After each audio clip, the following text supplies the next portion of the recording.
HarperCollins presents Polostan by Neal Stephenson. Read by January LaVoy. To Seamus. What men are poets who can speak of Jupiter if he were a man, but if he is an immense spinning sphere of methane and ammonia, must be silent? Richard Feynman.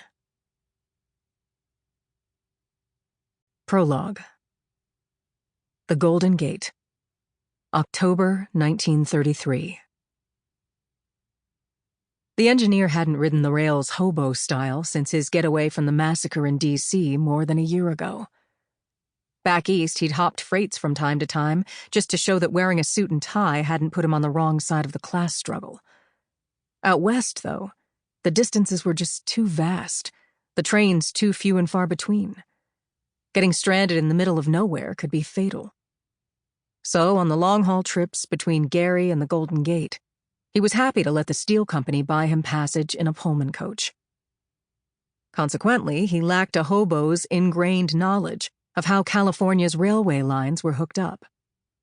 He'd looked at maps. The steel company had plenty of those. The lines, twin filaments of metal, a ton of steel in every 8 yards of track, drained down from the high, wild reaches of Oroville, Calistoga, Fruto, Thrall, Bray, Weed, Raisin City, and Mount Diablo. There was no guessing what such places might be harboring some offshoot of Dawn's weird, difficult kin.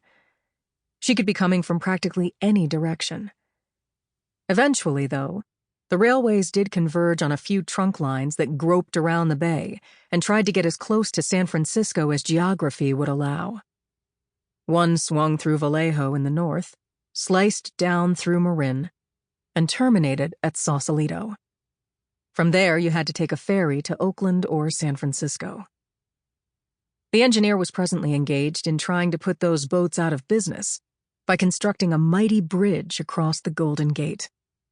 His work took him over to the Sausalito side all the time. He had agreed to meet Dawn there this morning. She'd got a telegram to him mentioning a time.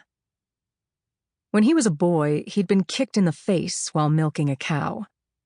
They'd put his head in a new kind of machine and shot a thing they called an X-ray, side on.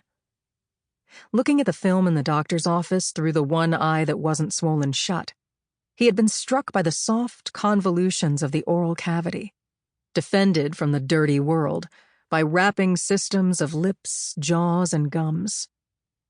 Where it really mattered, though, teeth erupted from the flesh.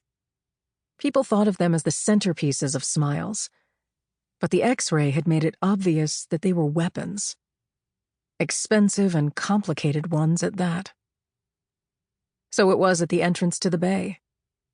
Scrub-covered hills, pleasant enough to look at, were the outward form of the bay's converging jaws, but humans had studded them with fangs. Forts, bunkers, and gun emplacements, embedded in the extremities of the Presidio and the Marin headlands, zeroed on the gate, ready to bite and crush any foreign fleet seeking to force the passage. Other than that, those cold and wind-lashed points had attracted very little human activity until recently. But as the engineer walked down the slope and around the sweeping curve of Lombard Street, he came in view of a materials depot and a logistical complex that had sprung up around the old fort since January of this year. The country as a whole might be bogged down in depression, but it had somehow resolved to send a lot of steel and a lot of men to this one place to get a thing done. And as much as he hated the country and the people who ran it, his engineer's heart thrilled to see it. Once you got past the Army hospital and the little airfield, Lombard's pavement had simply been pulverized by the wheels of heavy trucks. It frayed into dirt tracks and fanned out into an earthen ramp that plunged into a crowd of jostling barges in the lee of the point where the old fort squatted. He did not have to wait for ferries.